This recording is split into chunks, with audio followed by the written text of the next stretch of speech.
hasil yang tidak terlihat seringkali terlihat seperti tidak menunjukkan perubahan yang dapat terukur.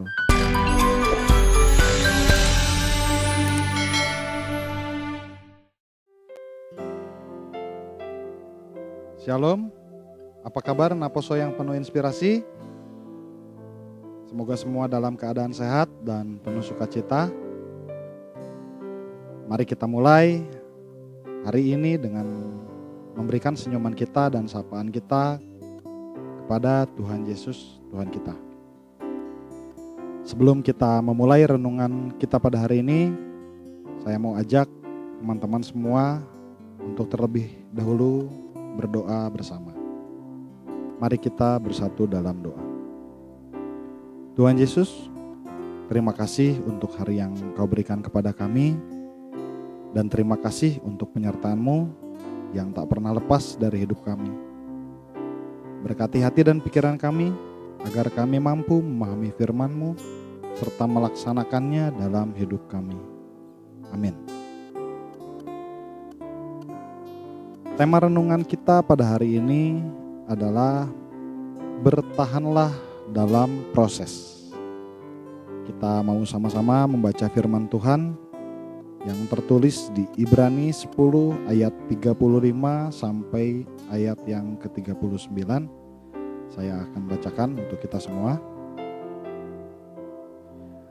Sebab itu janganlah kamu melepaskan kepercayaanmu, karena besar upah yang menantinya.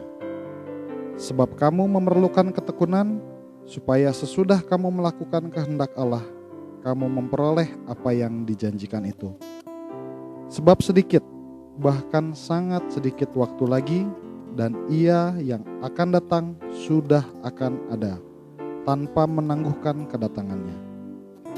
Tetapi orangku yang benar akan hidup oleh iman, dan apabila ia mengundurkan diri, maka aku tidak berkenan kepadanya. Tetapi kita bukanlah orang-orang yang mengundurkan diri dan binasa, tetapi orang-orang yang percaya dan yang beroleh hidup. Demikian firman Tuhan.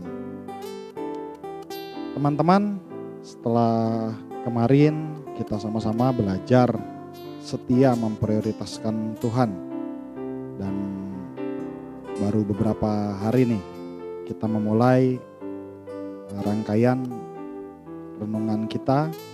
Kira-kira sudah ada yang bolong belum ya? Atau masih setia?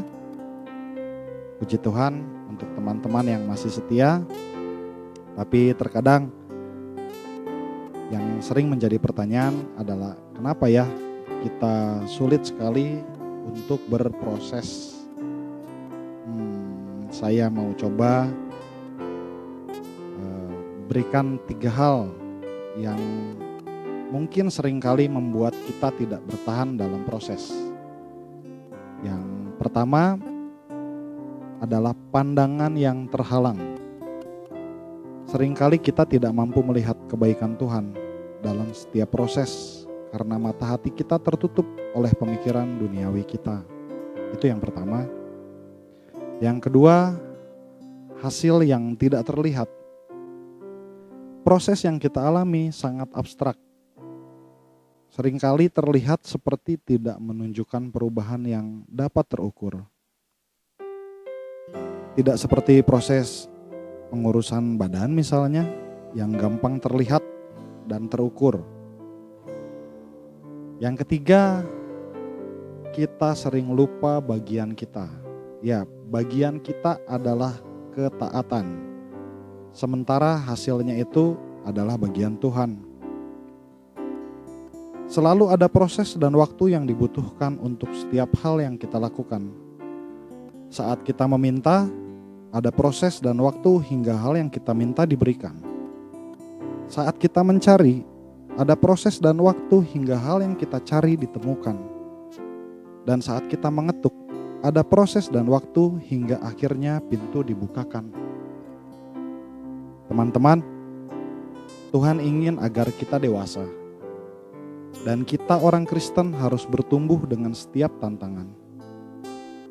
Kesetiaan dalam setiap proses akan membuat kita tahan uji dan hal itu hanya dapat dicapai dengan relasi yang berkualitas antara kita dengan Tuhan. Yesus sudah membuktikan bahwa ia juga bertahan.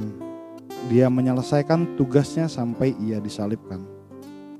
Teman-teman, percayalah, setiap anak Tuhan diberikan kesempatan untuk menjadi berkat, meski harus menghadapi tantangan. Oleh karena itu, mari kita gunakan setiap waktu yang ada, karena setiap masa itu bernilai. Dalam renungan kita hari ini, mari kita bersatu dalam doa. Tuhan Yesus, kami sangat bersyukur jika Engkau masih melihat kami, memperhatikan kami, bahkan mendewasakan kami dengan segala hal yang telah terjadi dalam hidup kami. Tolong kami Tuhan, agar kami tidak menyia-nyiakan setiap proses pendewasaan yang telah Kau pilihkan untuk kami. Ke dalam tangan-Mu kami serahkan seluruh hidup kami, dan terjadilah sesuai dengan kehendak-Mu. Amin. Demikian renungan kita pada pagi hari ini.